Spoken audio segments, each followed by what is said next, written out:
Alô, gente querida, gente boa, coisa gostosa é poder estar outra vez com você todos os dias. Meu coração sente uma falta enorme. Qualquer que seja o impedimento, deixa em mim esse vazio, porque é uma alegria enorme essa que me possui quando eu abro o Evangelho e o comunico com singeleza e pureza de coração com todos vocês. Nós estamos na parábola do joio e do trigo. Já vimos no primeiro momento, na primeira conversa sobre isso,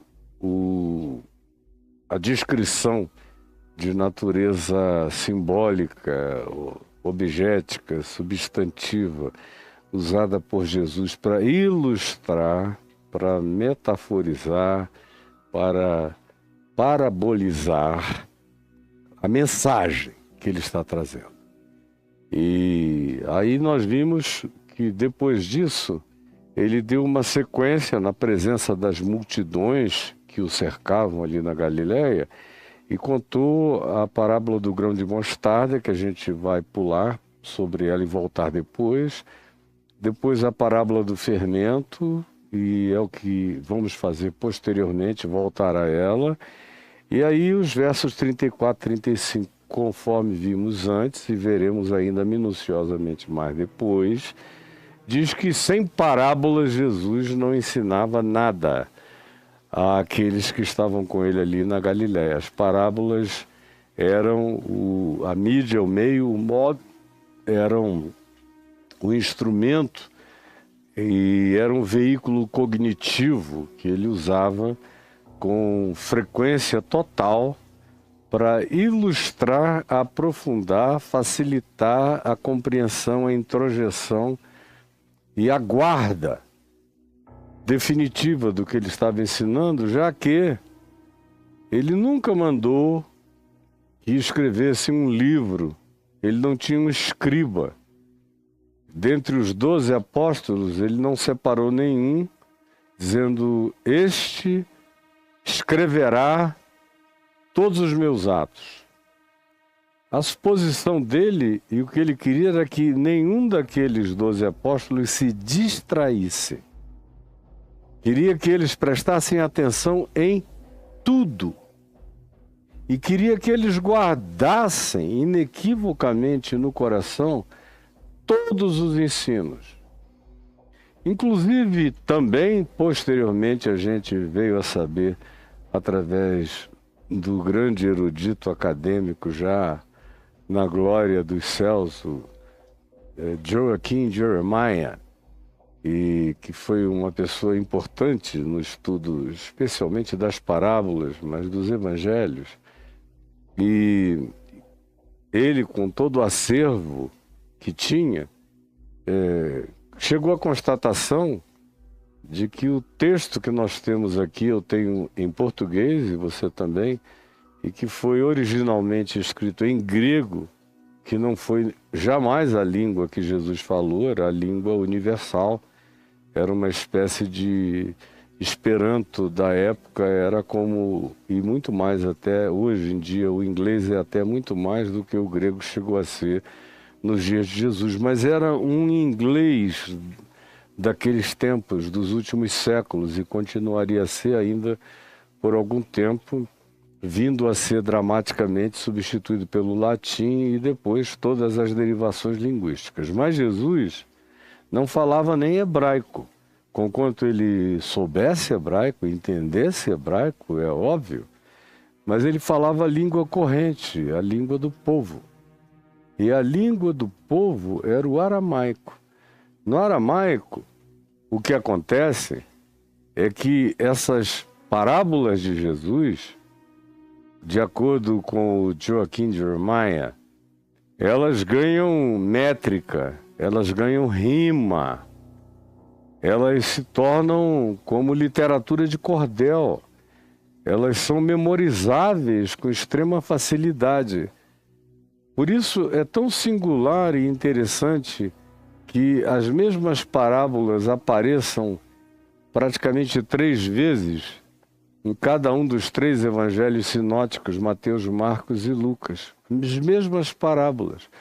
Lucas diz que ele mesmo, que não tinha conhecido Jesus pessoalmente, fez uma longa, profunda, exaustiva e acurada investigação dos fatos desde a sua origem, entrevistando os espectadores originais, e sai com parábolas novas, e inclusive com as que Marcos apresentou e Mateus apresentou de maneira praticamente exata, de modo exato, sem haver diferenças de nenhum significado importante em qualquer das narrativas similares, sinópticas, desses evangelhos de Mateus, Marcos e Lucas.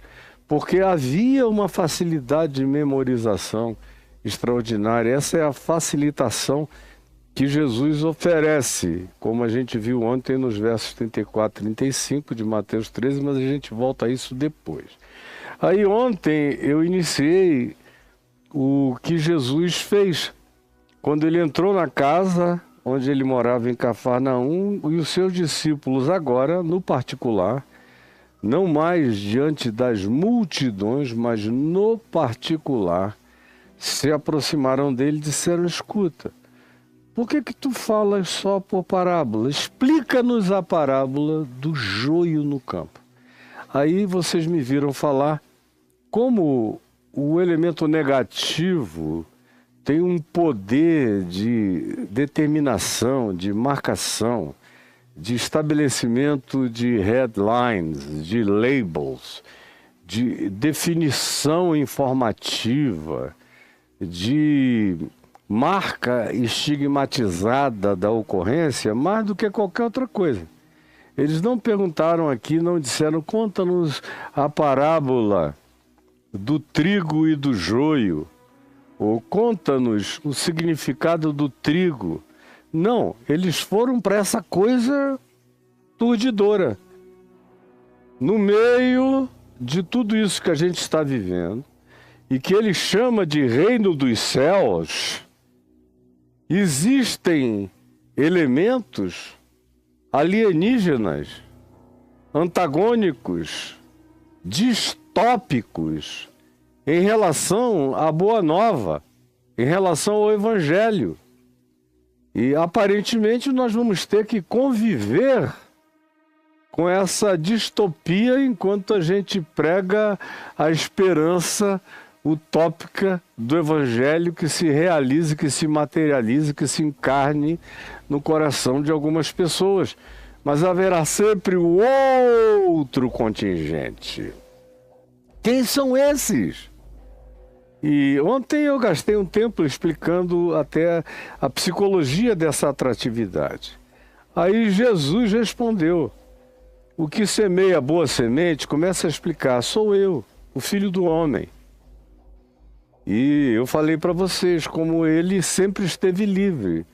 É o Cordeiro imolado desde antes da fundação do mundo, é o Cristo eterno, que em Daniel, na profecia de Daniel, é pela primeira vez designado como o Filho do Homem, e Jesus usa essa expressão de Daniel para se autodefinir praticamente quase todas as vezes nos 3 evangelhos sinóticos, Mateus, Marcos e Lucas, e é só no evangelho de João que ele usa eu e usa também a expressão Filho de Deus, ou Filho, que é abundante na designação dele em João, tanto quanto não só João o faça no Evangelho, que carrega o seu nome, mas especialmente na primeira epístola, onde ele outra vez cunha essa designação de Cristo Jesus, e Jesus, o Cristo, como o Filho do Homem. É ele também, o João do Apocalipse, que superabunda a ideia do Cristo eterno como o Cordeiro eterno.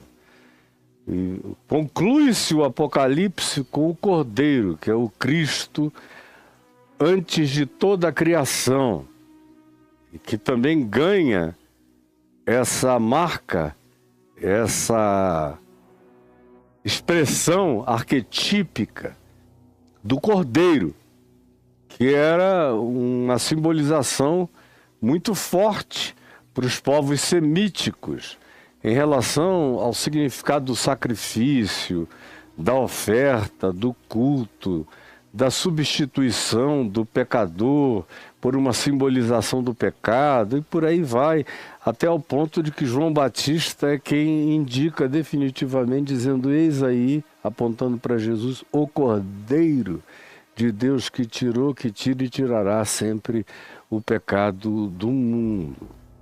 Bom, dito isto, a gente volta para o fato de Jesus, explicando a parábola do joio e do trigo, dizer: aquele que semeia a boa semente sou eu, o Filho do Homem.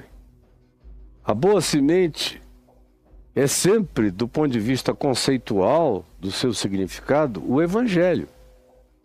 Assim como na parábola do semeador e das 4 reações, 3 ruins, uma semente cai à margem e é levada, não vinga, a outra cai em terra e chão rochoso, não põe raiz profunda e morre, a outra cai entre espinhos e é sufocada, só uma vinga. E aí, nesse caso, eu expliquei ontem também, o conteúdo explícito da semente é o Evangelho que o Filho do Homem semeia na vida, nos corações das pessoas. E a grande diferença é que o chão é o coração. Ela é muito, muito existencial, a parábola do semeador. E aqui na parábola do joio e do trigo, a gente viu que a designação sobre onde essa semente cai e quem são essas sementes, tem uma pequena variação. Quem são as sementes? Aqui Jesus diz que são os filhos do reino. Os filhos do reino são os que agasalharam a boa semente do Evangelho. Ou como o apóstolo Pedro diz na primeira epístola dele, no capítulo 1, ele diz que nós todos que estamos lúcida e conscientemente vivendo pela fé em Jesus, recebemos no nosso coração a divina semente. O Evangelho também é chamado por Pedro de a divina semente. Essa palavra criadora do universo, criadora de vida, criadora de regeneração, criadora de novo nascimento, criadora de ressurreição no coração desesperado, criadora de vislumbres proféticos do nosso real significado e da nossa vocação eterna para vivermos a eternidade. Esses são aqueles que acolheram o Evangelho. Aí, como eu disse ontem, o Filho do Homem, que é quem distribui isso livremente, está fazendo isso em todos os lugares da terra, porque o campo, ele disse, é o mundo, não é a igreja, não é o cristianismo, o trigo não são os cristãos. Tem cristão que é trigo, mas está entupido de cristão que é joio. Sendo que o lugar onde essa divina semente é implantada, é semeada, é semenhada, é um sêmen de semente, é posta, é derramada, o útero desse acolhimento, diferentemente da parábola do semeador, que é o coração de cada um de nós, aqui se diz que é o mundo. Se está falando de algo coletivo, algo universal, civilizatório, do destino da humanidade. Na parábola do semeador, a gente vê a escolha pessoal das pessoas, dos indivíduos. Na parábola do joio e do trigo, se está falando do mundo, se está falando da história, se está falando da civilização humana. E o Filho do Homem é quem semeia essa palavra, e como eu disse ontem, dizendo isso já desde a minha conversão ao Evangelho, a minha tese de ordenação foi sobre isso, sobre a universalidade da graça de Deus em Cristo Jesus e sobre a liberdade de Deus, segundo a ordem de Melquisedeque, em Cristo Jesus, de falar, de se manifestar, de se semear no coração de quem Ele queira, mesmo que não tenham havido mensageiros levando essa informação. Antes de Jesus vir ao mundo, o Filho do Homem, o Cristo Eterno, já semeava essa palavra. Nunca não houve a semeadura da palavra de Deus na terra, como diz o Salmo 19, usado por Paulo em Romanos 10, aplicando de maneira soteriológica, salvífica, a palavra que no Salmo 19 é uma descrição da natureza. E aí, como Paulo mesmo diz em Romanos, tudo que de Deus se pode conhecer nos é revelado através das coisas que foram criadas. É que tem gente que nasce morta e nasce cega, mas tem gente que nasce viva e nasce de olhos abertos. Os que nascem vivos e de olhos abertos enxergam, ouvem a sua voz, essa palavra, até os confins do mundo, até onde o sol se põe e desde onde o sol nasce, ou seja, em todo o planeta Terra sempre ouve a voz de Deus, e essa voz de Deus sempre foi veiculada pelo Cristo Eterno, pelo Cordeiro Eterno, pelo Filho do Homem, pelo Verbo da vida, por todos esses sinônimos que dizem, traduzem e expressam a mesma realidade, a mesmíssima. Então, existe um evangelho eterno para pregar, como diz o livro do Apocalipse, no capítulo 14, quando diz: eu vi um anjo forte, grande, voando pelo meio do céu, o qual tinha um evangelho eterno para pregar, dizendo: temei a Deus e dai-lhe glória, a Ele que criou os céus, a terra, o mar e todas as fontes das águas. Vocês vejam como há uma dimensão na qual entes de uma outra natureza que não são humanos carregam esse evangelho eterno e distribuem como dom de graça esse evangelho eterno no mundo inteiro. Tudo é coerente. Se você não fizer uma leitura catequética, doutrinária, dogmática, estanque, cortante, cheia de fossos sistematizantes de acordo com os caprichos da sua religião, se você ficar livre para ler o Evangelho, tendo Jesus como chave hermenêutica, tudo isso fica óbvio. Tão óbvio ficará para você como é óbvio para mim. É pateticamente óbvio. Então, é Jesus na liberdade, é o Filho do Homem, é o Cristo Eterno que distribui no silêncio da vida a palavra de Deus chegando ao coração de todos os homens. Tem os que acolhem, tem os que não acolhem. Mas o lugar dessa semeadura é a sociedade toda, é a civilização, é o mundo, é o cosmos. Como o universo natural é o mundo. como sociedade, civilização humana, e é o mundo como sistema de perversidade, de controlação, de domínio, que também é confrontado por essa palavra como profecia da verdade. Não apenas através de profetas convencionais ou de pregadores convencionais ou de quem tenha aprendido isso como eu, lendo o Novo Testamento. Tem gente que aprendeu isso sem o Novo Testamento, sem acesso à Bíblia nenhuma, sem saber nada nem do nome Jesus, nem da existência dele, mas para cujos corações o Filho do Homem, o Espírito de Cristo, neles soprou. Neles soprou. Você vê um cara como Apolônio de Tínia. Levei um grupo agora comigo à Turquia para visitar vários lugares interessantes.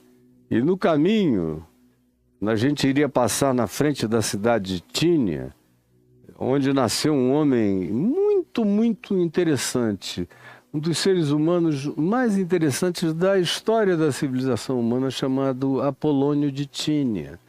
Ele foi praticamente contemporâneo de Jesus, um pouquinho mais novo do que Jesus. Provavelmente viveu sabendo nada acerca de Jesus, ou se soube alguma coisa, já foi bem depois de adulto, e depois de iniciado na prática do bem. E esse era um cara tão interessante que ele curava doentes, expelia demônios, aconselhava os desesperados, consolava corações. Era um indivíduo que parecia um discípulo de Jesus andando solitariamente pela região da Turquia. Ele chegou a ir até a Índia, foi ao Egito, aprendeu sabedorias com os zoroastristas, aprendeu diversas noções de filosofias antigas e de natureza praticamente perene, porque são filosofias coerentes com o ensino de Jesus no Evangelho. É só você ler qualquer filosofia, tendo Jesus também como sua chave hermenêutica, que você vê o que é coerente com Jesus, e o que é coerente com Jesus fica, o que não é você dispensa. Como Paulo disse, examinai todas as coisas, obviamente tendo Jesus como chave hermenêutica, e retende o que é bom.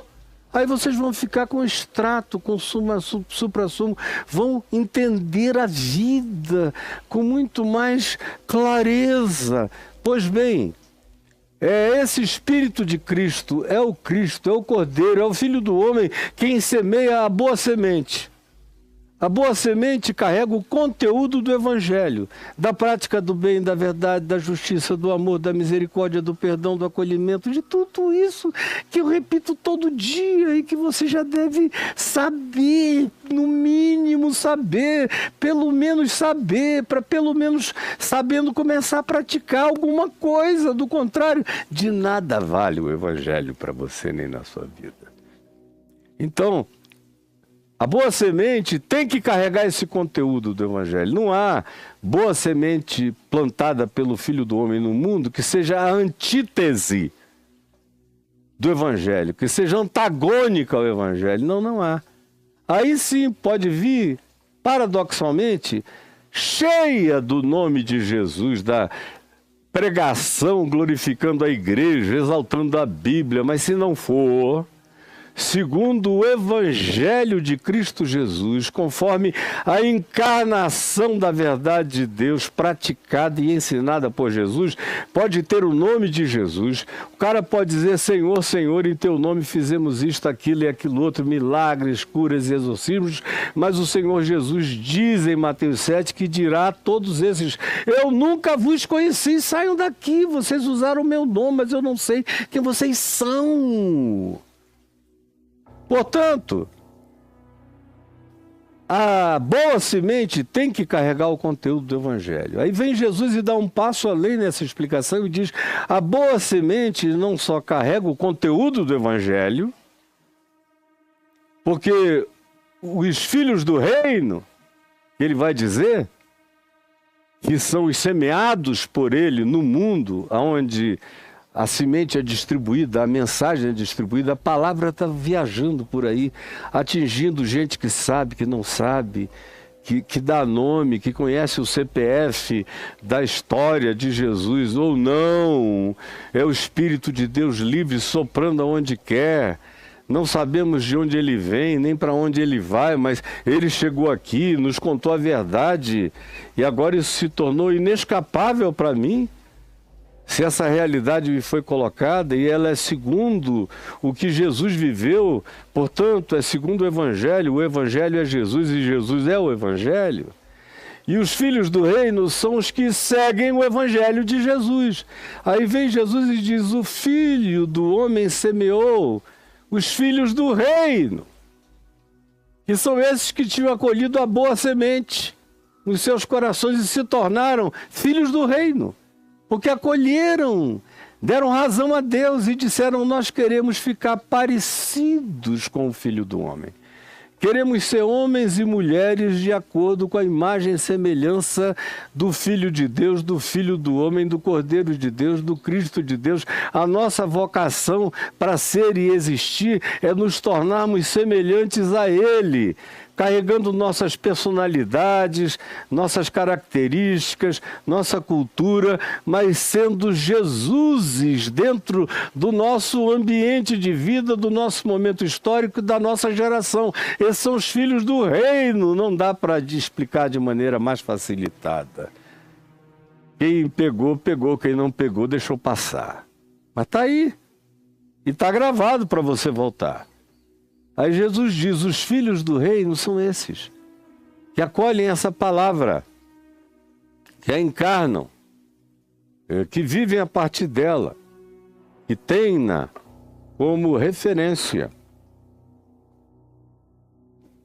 como chave interpretativa para todas as coisas e para dar aquele poder de libertação para a prática do Evangelho a partir do próprio discernimento da nossa consciência pessoal, como disse o apóstolo João, e não precisais de que alguém vos explique, porque tendes a unção que vem do Santo Espírito de Cristo, vai esclarecer vocês, como também diz Paulo: se porventura ainda pensar de um outro modo, o Espírito de Cristo vos esclarecerá.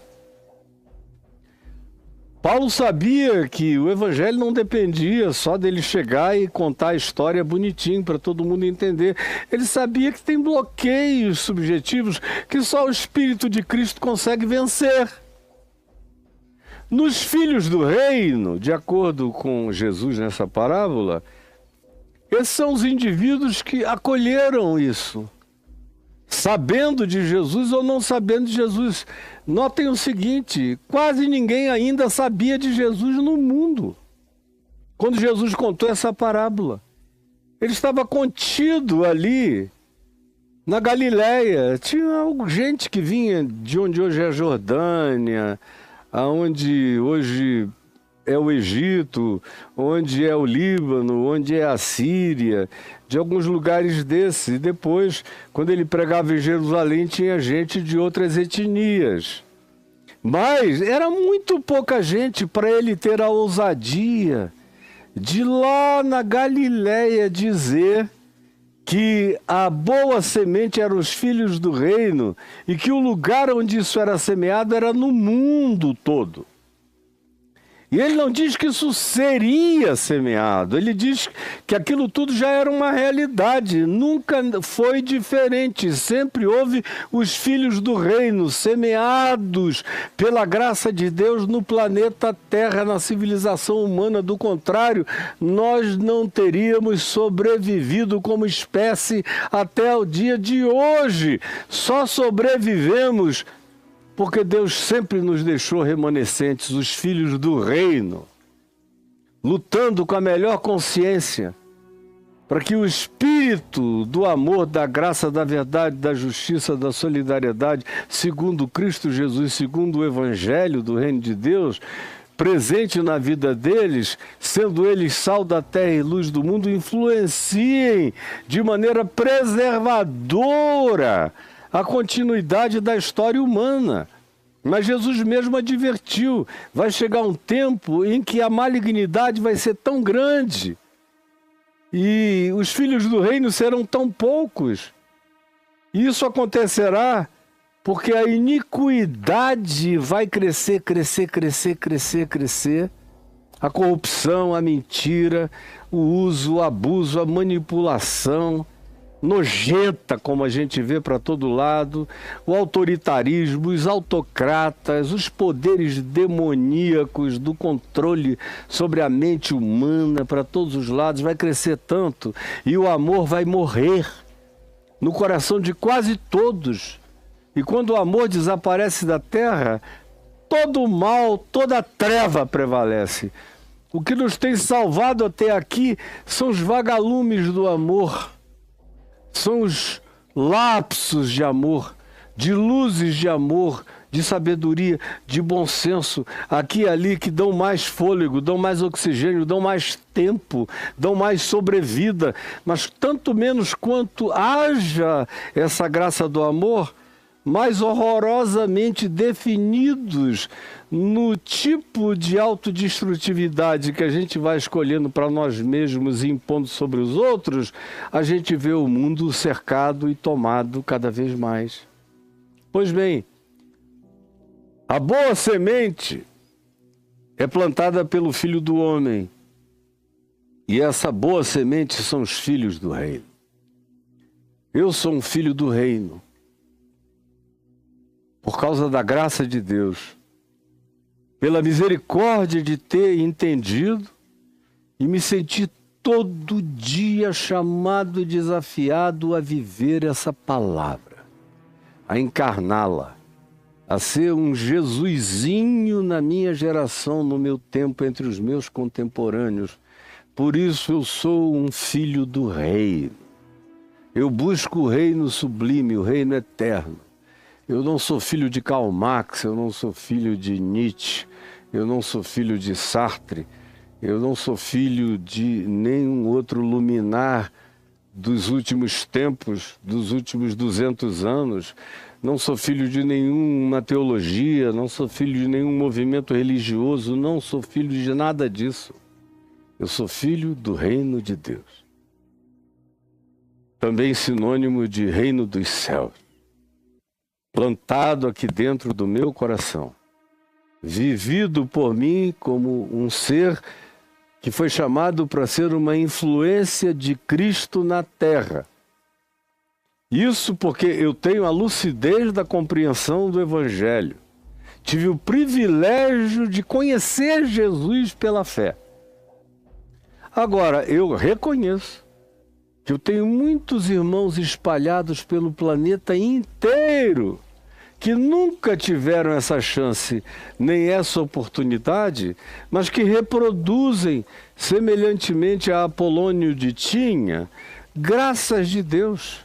Uns mais, outros menos, uns com mais dons, outros com mais graça, outros com mais veemência, outros com mais alcance. Mas há aqueles que só no ambiente de suas vidas, de suas casas, de suas relações, de suas conjugalidades, de suas parentelas, são manifestações dos filhos do reino no mundo, e são esses sais que dão gosto e preservam, são essas luzes que iluminam, que vão mostrando o caminho para que a gente não tropece definitivamente nos abismos da nossa própria loucura, insanidade e cegueira. Esses são os filhos do reino, com consciência e sem consciência, mas o são. O que importa é que Cristo Jesus, o Filho do Homem, sabe de mim e sabe deles, e sabe de todos os filhos do reino, e os conhece e os chama pelos seus próprios nomes. Como ele mesmo disse, eu tenho outras ovelhas e um outro aprisco, a mim me convém conduzi-las. E ele sempre as conduziu, nunca não as conduziu, nunca não as conduzirá. Ou vocês pensam que na China só tem gente que está perdida? Está cheio de gente boa de Deus lá. Na Índia, no Japão, nas ilhas. Como eu digo e repito, até no cristianismo está cheio de gente boa de Deus. No islamismo, no judaísmo, tem gente boa de Deus. Até nos lugares das maiores arrogâncias. Quais são esses lugares das maiores arrogâncias? É o judaísmo santarado, é o cristianismo fanático e é o islamismo também fanatizado. São os lugares das maiores arrogâncias praticadas em nome de Deus na terra. Até nesses ambientes tem filhos do reino.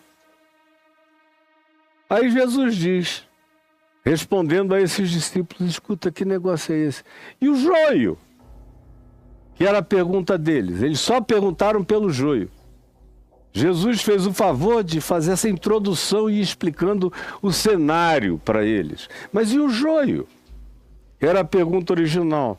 Jesus resume e diz, os joios são os filhos do maligno. O maligno para Jesus era também chamado de diabo, também chamado de Satanás, também chamado de trevas, também chamado de mentiroso, também chamado de homicida, também chamado de manifestação do ódio destrutivo. Esse é o maligno. E esse maligno, que existe de maneira conceitual e existe também tanto quanto anjos, que são seres de outra dimensão, e muitas e múltiplas dimensões, não são de uma categoria nem de uma espécie angelical ou alienígena ou extraterrestre ou multidimensional só.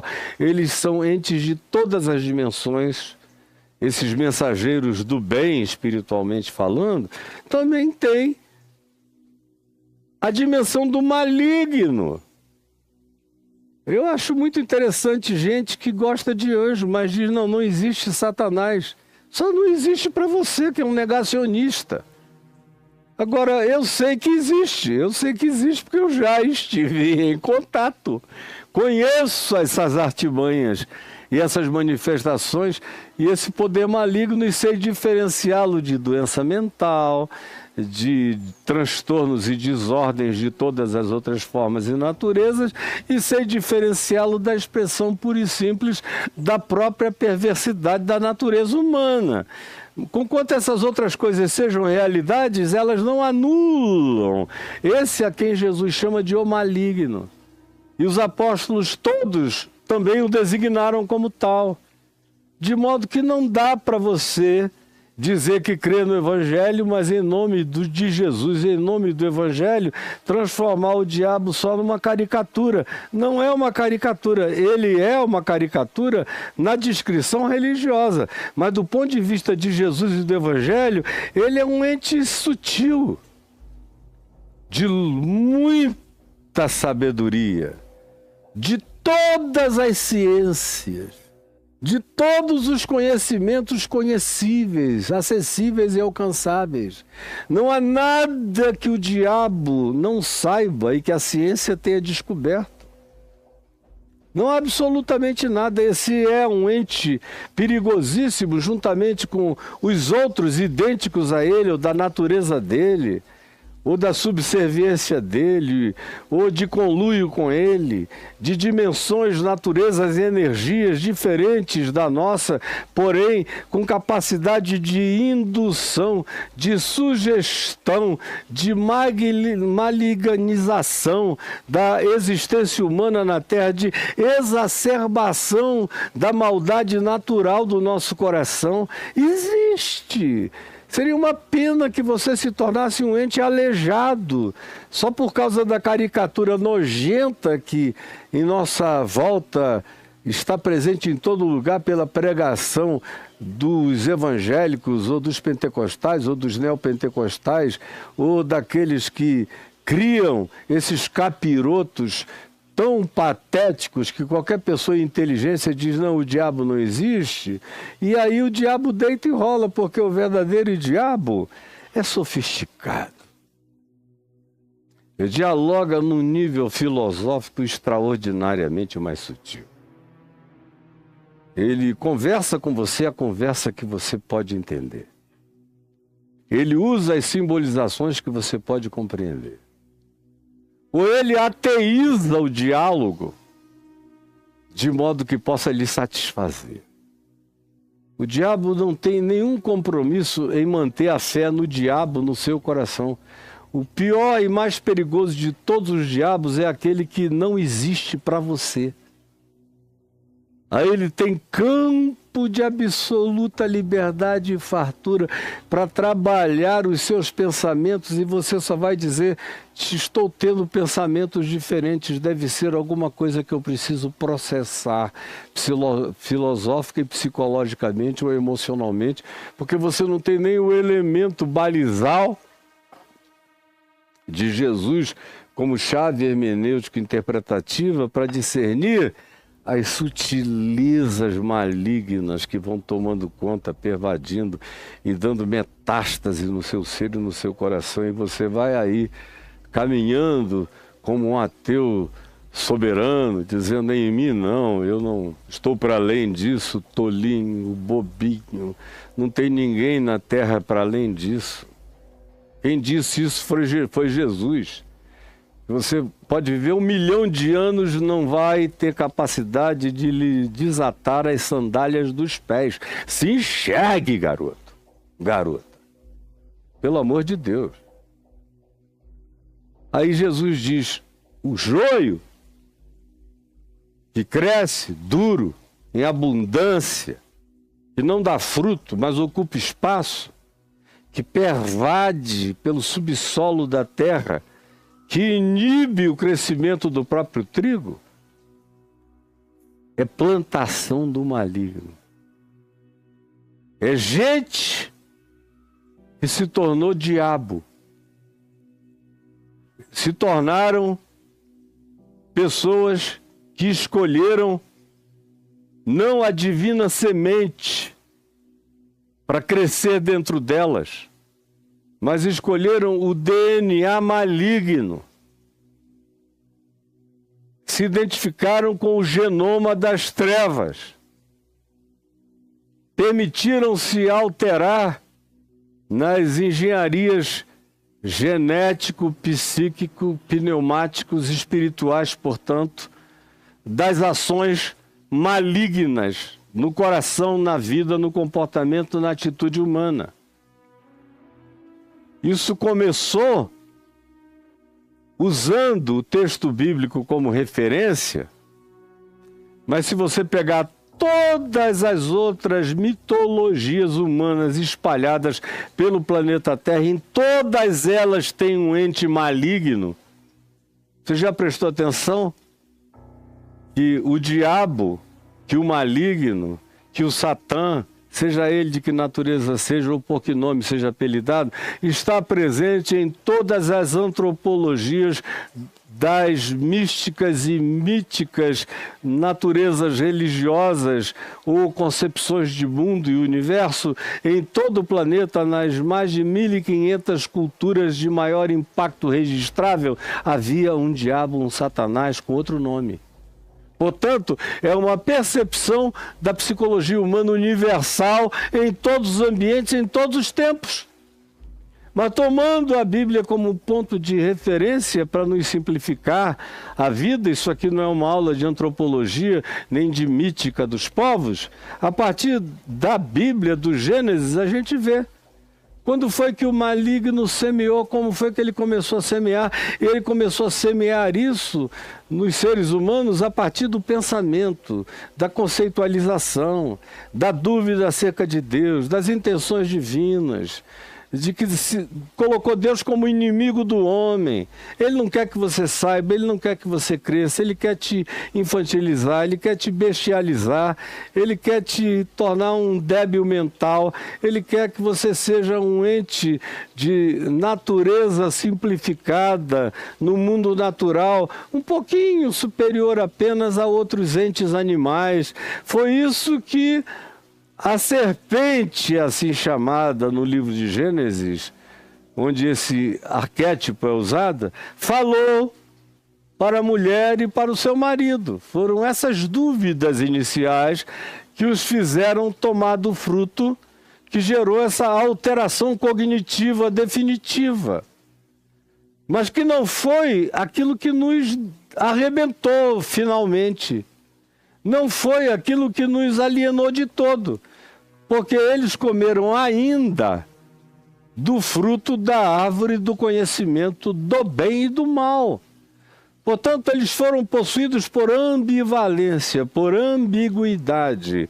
Havia uma luta, uma psicose básica, uma rachadura essencial, um conflito, um choque, um clash interior. Desde o homem chamado de Adão na Bíblia. E você pode levar a idade desse Adão, ou a figura arquetípica desse Adão, para qualquer outro povo da terra. Aonde quer que a consciência de bem e do mal se tenha estabelecido, aí esse fenômeno chegou também, com toda a sua prevalência conflituosa. Mas a gente se converte disso. A gente consegue sair disso. Quando a gente entende, olha e começa a dizer, não, não é o que eu quero. Quando a gente lê, por exemplo, Romanos 7 e vê o conflito de Paulo, que era um cara que cresceu instruído acerca dessas coisas, mas que detectava aquele pendor estranho.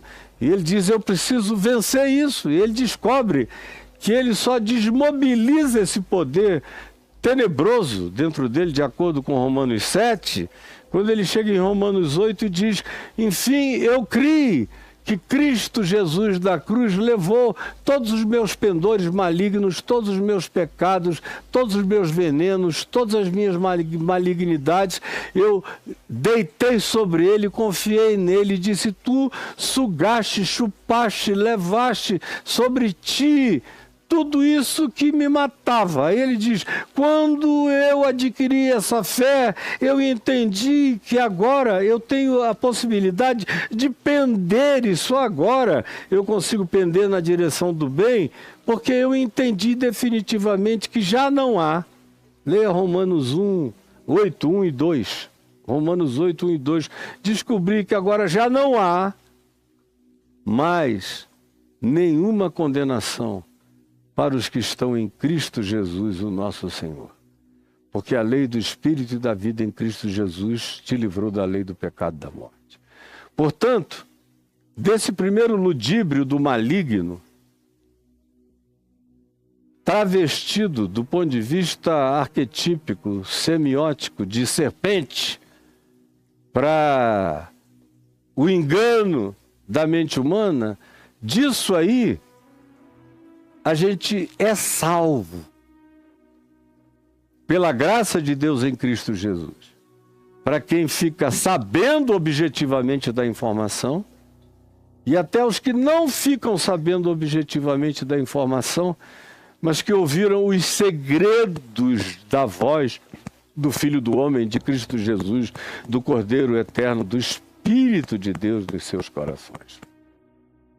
Que é o que Paulo diz em Romanos 2,16, que é também o que Paulo repete posteriormente, dizendo que vai chegar o dia em que todas as coisas serão julgadas e nós nos surpreenderemos quando os depósitos dos corações de todos os seres humanos do planeta forem abertos e a gente virá a graça de Deus que se manifestou sem que nós tivéssemos nenhuma ciência disso, em lugares impensáveis da terra, porque Deus amou o mundo. O campo é o mundo e Deus amou o mundo de tal maneira que deu o seu Filho e resgatou gente, e resgata os que sabem e os que não sabem, no mundo inteiro.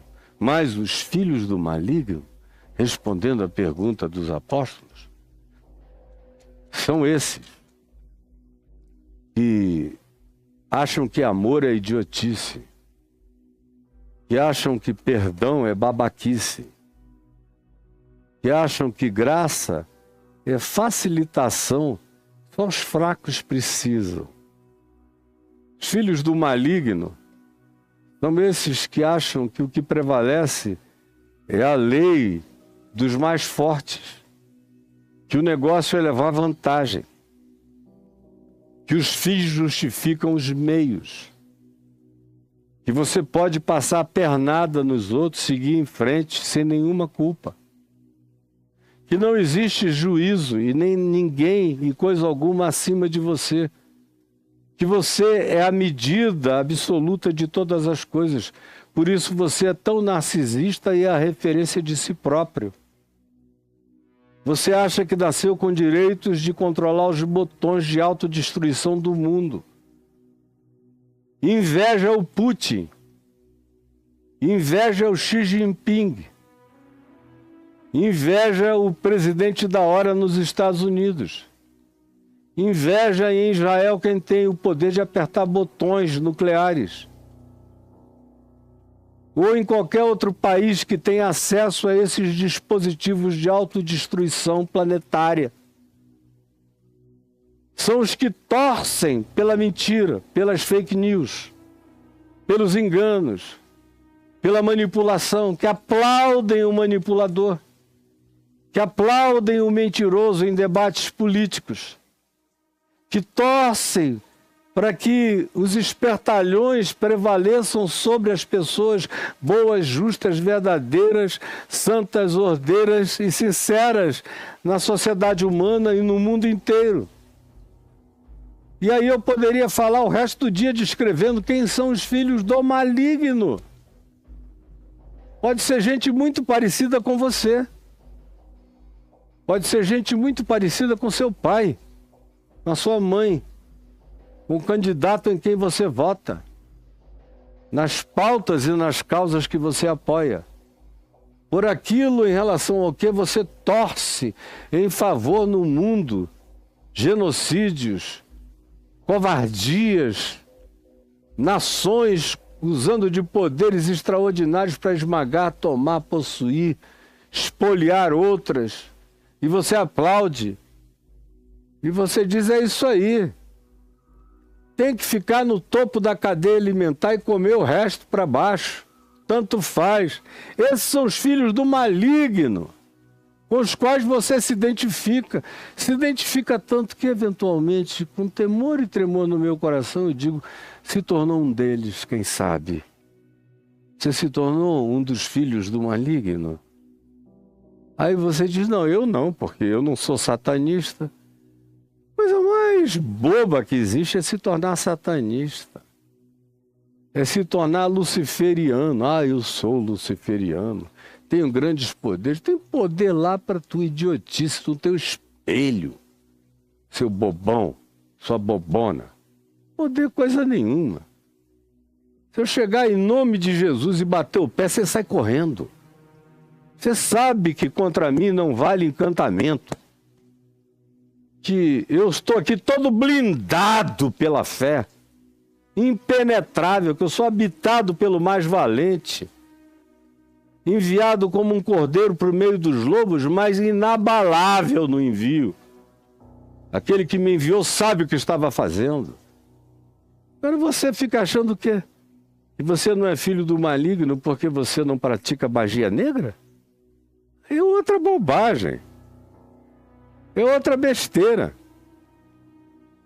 Tudo aquilo que vem já com a chancela e nome e anel do maligno, você está vendo o anel do maligno aqui, deixa eu só chancelar. Isso aí já é palhaçada. É medieval times. É como aquele parque de diversão lá de Orlando. E você entra para assistir uma luta medieval de cavalos, com os seus escudos, derruba, enquanto você fica comendo galinha na arquibancada. É um showzinho que eu conheço há 40 anos, mais ou menos.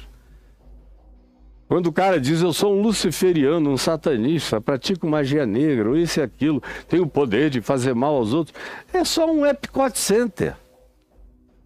É só aquela fachada, é só presépio para assustar os idiotas apavorados Porque os verdadeiros filhos do maligno são mestres em teologia, em filosofia, em ciência política, em manipulação marqueteira, em fake news, em desejo e prática de eliminação do mais fraco que atrapalha, do mais pobre que atrasa, ou de alguém que tem algum poder, mas não tem maldade para exercê-lo. E você sente inveja, diz, aquele poder na minha mão viraria algo 10 vezes maior, vou matar, acabar, destruir, eliminar, sepultar essa figura, saqueá-lo e ficar com isso para mim, porque na minha mão isso vai crescer infinitamente mais. Os verdadeiros filhos do maligno são todos ideologizados, sutis. São donos e praticam algumas coisas como fachada, que enganam imensa e profundamente. E na maioria das vezes, muitos deles são líderes religiosos. Se tem um lugar onde os filhos do maligno ficam à vontade, é em nome de Deus, em nome de Jesus, liderando religiões, ou em nome de Maomé, ou em nome de Moisés, ou em nome de Abraão, ou em nome de qualquer outra coisa. Até o Putin precisa da bênção da Igreja Ortodoxa Russa e do Papa da Igreja Ortodoxa Russa. Do patriarca, que vai lá abençoar até as bombas atômicas mais poderosas, as ogivas que ele vai construindo, vão recebendo água benta. Meu Deus, os filhos do maligno estão trabalhando e operando numa outra dimensão, que não é essa que você fica pensando que o diabo opera, dessa palhaçada de presepada, de palhaços e presépios. Isso aí é só para enganar você, que é um tolo, supersticioso, bobo, boba, enganável. Mas os filhos do maligno estão aí nadando de braçada e vocês vão votando, vão apoiando, vão curtindo, vão divulgando, vão expandindo malignidades para todos os lados. São instrumentos dessa difusividade dos filhos do maligno para todos os lados e ninguém pode negar que isso só cresce, só cresce, só cresce, só cresce. Vai dizer o contrário? Jesus diz, o campo é o mundo, a boa semente são os filhos do reino. Jesus disse que não eram muitos, chamou-os de pequenino rebanho, diz que são aqueles que entram pela porta estreita, que andam no caminho estreito, que abrem mão de todas as larguezas das maldades e optam por um caminho que é mais fino, mas conduz diretamente à vida. É um duto de eternidade que eles seguem na sua caminhada e na sua travessia do processo histórico. Eles são os filhos do reino, que são entes de mente multidimensional e vão ganhando discernimento, mas o que mais os caracteriza é a prática simples do amor, aonde quer que eles habitem. E de todos aqueles que chegam até a eles para serem cuidados, das esposas e maridos aos filhos, a parentela, dependendo do âmbito, do alcance das mãos de cada um, vão fazendo bem aonde chegam, são os filhos do reino. E os filhos do maligno é o resto que está aí. Só para eu concluir no dia de hoje sobre os filhos do maligno, tem um segundo episódio em Gênesis 6, que é quando se diz, ora, naquele tempo, como se multiplicavam os filhos dos homens sobre a face da terra, nasceram-lhe filhas lindas, deslumbrantes, maravilhosas, lá atrás, há milhares de anos atrás, entre Adão e a serpente e Noé.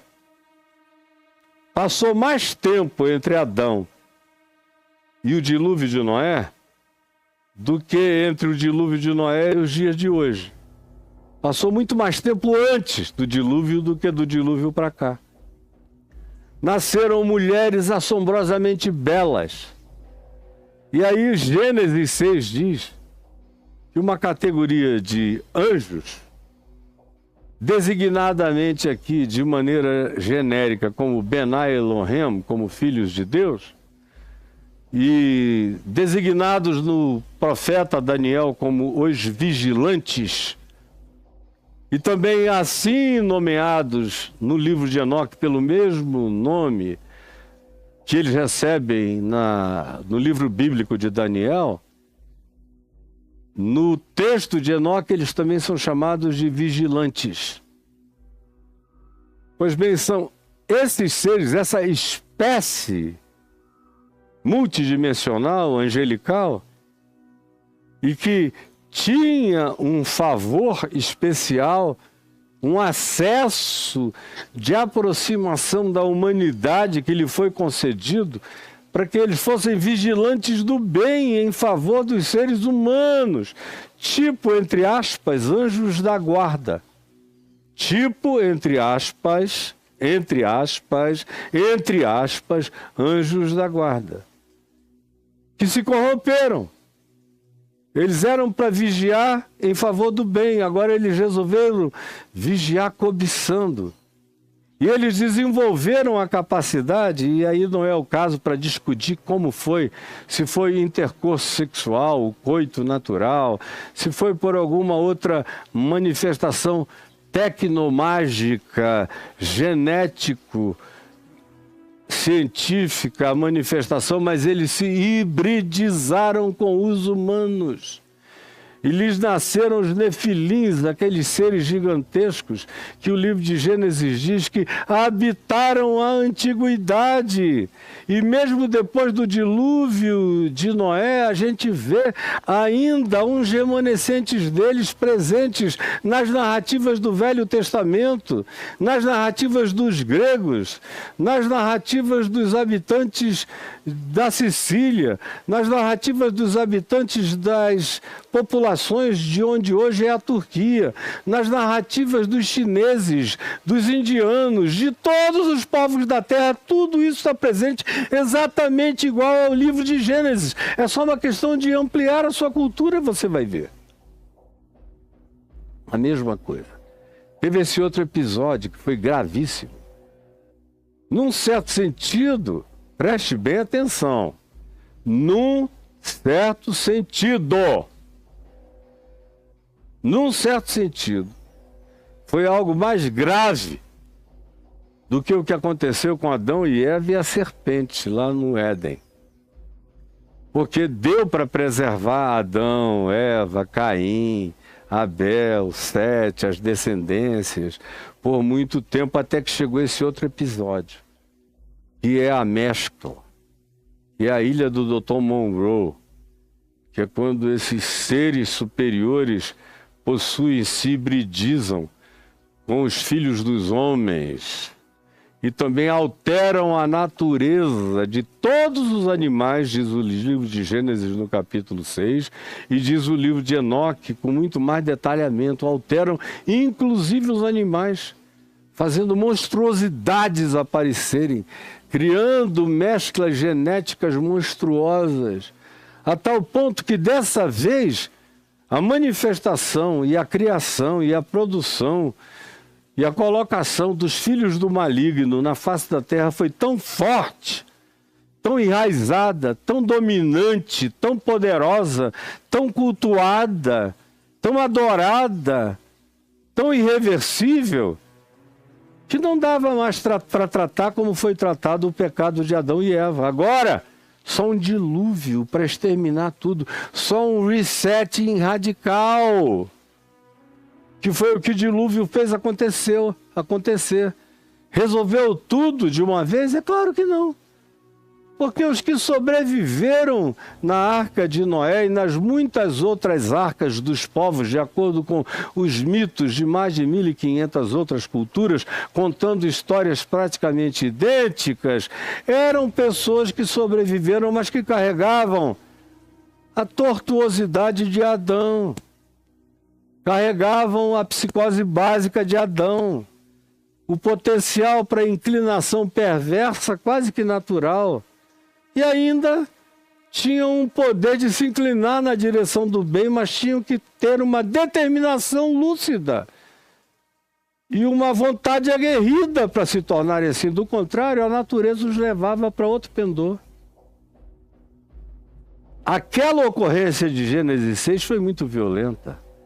Foi tão violenta que não tinha agora esperança a não ser acabar com tudo.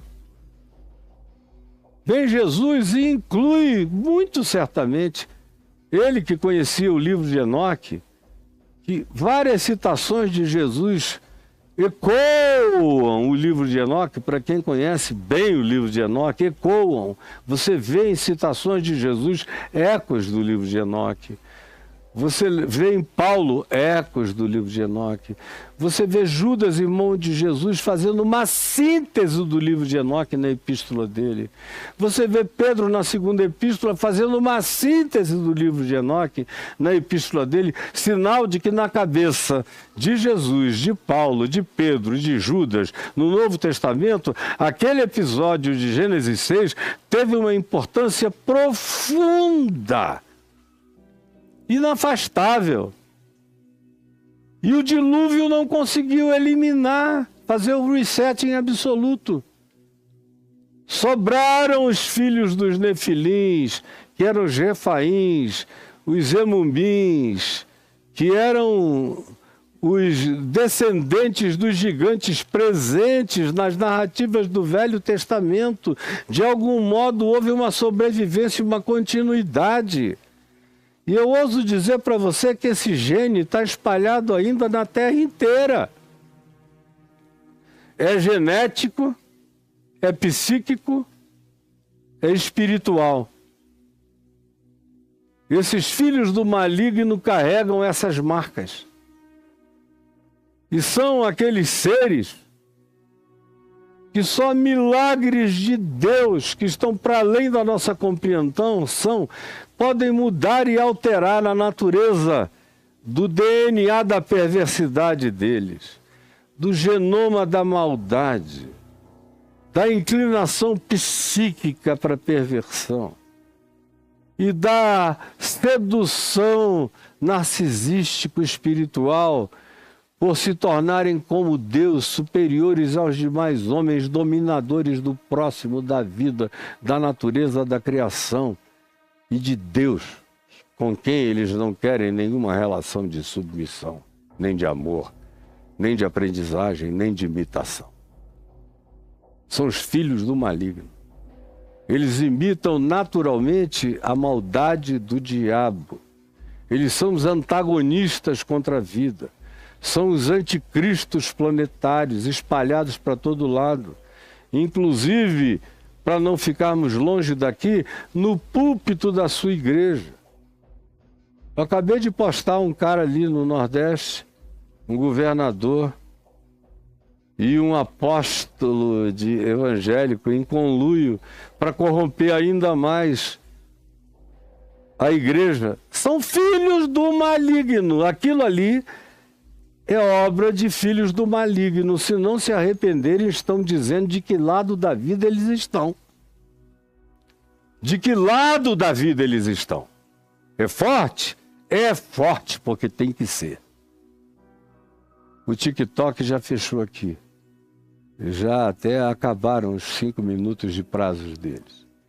E eu vou parando por aqui também no dia de hoje. Amanhã eu prossigo falando no verso 39, o inimigo que semeou é o diabo. Eu vou te falar um pouco mais do diabo. A ceifa é a consumação do século, e os ceifeiros são os anjos. Isto tudo eu vou contar no dia de amanhã. Senhor, eterno, Cordeiro de Deus, Cristo, imolado antes da fundação do mundo, eu peço que o Espírito Santo traga luz e compreensão à mente de todos aqueles que estão me vendo e ouvindo com um bom coração. E que eles entendam, e que eles compreendam, e que eles fiquem dentro dos limites lúcidos da verdade do Evangelho e não extrapolem o que eles estão aprendendo, que eles não diminuam e nem acrescentem coisa alguma.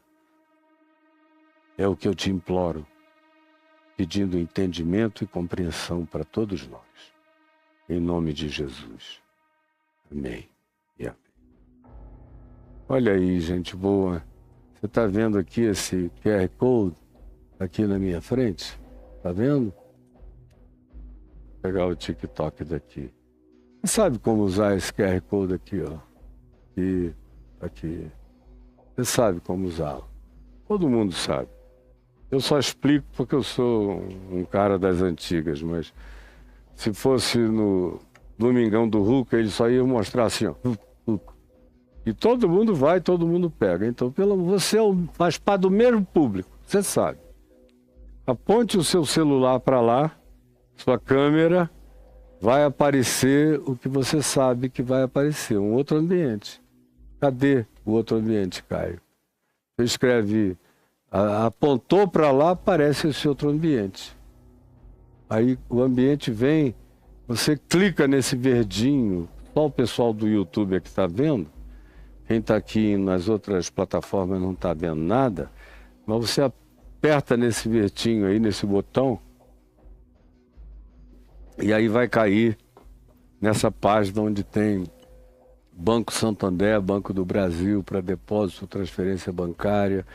Tem embaixo cartões de crédito Visa, Mastercard, American Express, Diners Club International, cartão Elo, para você usar o cartão para fazer uma doação agora ou programar 6 meses, 1 ano de doações, onde você e aqueles que fazem isso dizem que é muito mais confortável. E para nós aqui, para o Edivaldo, que faz a gestão disso tudo, é muito mais confortável quando você diz, não, durante esse ano, os próximos 12 meses, eu quero dar tanto por mês. Aí você programa o seu cartão, faz isso automaticamente. Embaixo tem o PagSeguro, que todo mundo sabe como usar, e quem está no exterior tem o PayPal. Qualquer lugar da Terra você pode usar o PayPal. Até da Índia me assistindo, de qualquer lugar você pode usar o PayPal para mandar a sua oferta para o sustento dessa palavra. Que se fosse só eu aqui, estava tranquilo. Mas não sou só eu aqui, não sou. Tem o Caio ali, tem o Marcelo Cunha longe, tem os outros que estão assistindo, preparando outras coisas que decorrem dessas que eu estou fazendo aqui agora. No entorno disso, sem você saber, entre aqui, o Rio e São Paulo, a gente tem 15, 20 pessoas envolvidas nisso tudo. É por isso que eu peço que você ajude. Porque a gente está agora numa fase de reestruturação de tudo, fazendo tudo novo. Quando aparecer, eu só estou esperando o meu filho Davi me dizer qual é a data que vão jogar tudo isso para fora, que a gente vem construindo há 7 meses. Aí vem tudo novo, com cara nova, eles estão lá se esforçando. Você vai ver a diferença que vai fazer. Aí, o próximo passo vai ser botar em inglês. A gente está se preparando para aguentar o refluxo. Porque eu já não dou conta do refluxo em português. Tem que me preparar para dar conta do refluxo em inglês quando for para a terra inteira com essa palavra pregada em inglês, com a minha voz, com os meus tons, com as minhas intensidades, com as minhas eloquências, com a minha fluência, vai, sobretudo com a unção de Deus na minha vida, vai produzir uma reação global de milhares e milhares de pessoas, quiçá milhões. E a gente tem que estar preparado para isso. E é para isso que eu peço que você ajude. Sem a sua ajuda, nem as obras que eu estou fazendo de adaptação aqui no meu estúdio seriam possíveis. Ajude, por favor. Aí tem uma segunda coisa para eu concluir, que é a seguinte, você está vendo, tem o Pix aí também que estava passando, ó.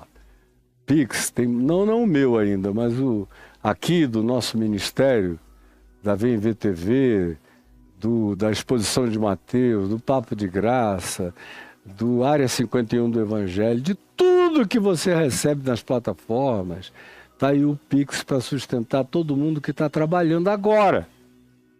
Você está aí assistindo, eles estão trabalhando lá. Então tem esse Pix. Ajude usando esse Pix. Aí aparece, por pedido de amigos meus, um segundo Pix de natureza pessoal, onde está escrito Caio e Adriana. É para quem quer e diz, não, eu gostaria também de participar da tua vida pessoalmente. O que eu falei antes é para o ministério, não tem nada a ver comigo. Agora tem pessoalidade, tem a ver comigo e com a Adriana. Aí tudo CNPJ para você fazer o que você sabe fazer quando você quiser fazer, se desejar fazer. E eu não vou além disso, dessa informação. Porque o que me dá alegria também imensa é ver você escrever caiofabioexclusivo.com.br e aí quando você escreve no seu navegador, dá essa virada e você cai aí, nesses meus cursos. Reconexões, Jesus a chave hermenêutica, caminho do discípulo, luto, no divã de Deus, perguntas cretinas, respostas divinas, e vai, está tudo escrito aí com as descrições de cada conteúdo. Pegue o que você está mais precisando, faça esses cursos que vão mudar, ilustrar, iluminar, ajudar a sua vida. E agora, eu estou aqui, esse é o último. Hoje é quarta-feira ou é quinta? É amanhã o último dia, né? Quinta-feira. Então amanhã é o último dia da exposição de Mateus, essa semana. Porque sexta, eu vou passar o dia gravando salmos, o poder dos salmos. Eu estou gravando aí no mínimo 10, às vezes 15 salmos, num dia. E já estou com mais de 150, 160, vou chegar a 1000 salmos. Aquele que comprar esse curso vai ter 3 anos de palavra, 10 a 14 minutos todo dia. Pá, pá, pá. Meu Deus, é adrenalina na veia espiritual para você se levantar, enfrentar o mundo e viver com vitória, sem seus ensinozinhos de um cockroach enganoso que só sabe mentir, te enganar e te vender propaganda. Eu estou dando para você o Salmo, o poder dos Salmos explicado, tendo Jesus como chave hermenêutica interpretativa. Você está vendo? Jesus como chave hermenêutica interpretativa. Lá, ó. Vá lá e você nunca mais vai errar, não vai ter medo de viver. Que Deus abençoe a todos nós. Amanhã eu volto, aqui ainda em Mateus 13, aumentando a compreensão com a graça de Deus, esperando que você, de fato, absorva o que está sendo ensinado. Um beijo, fique com Deus, em nome de Jesus, amém.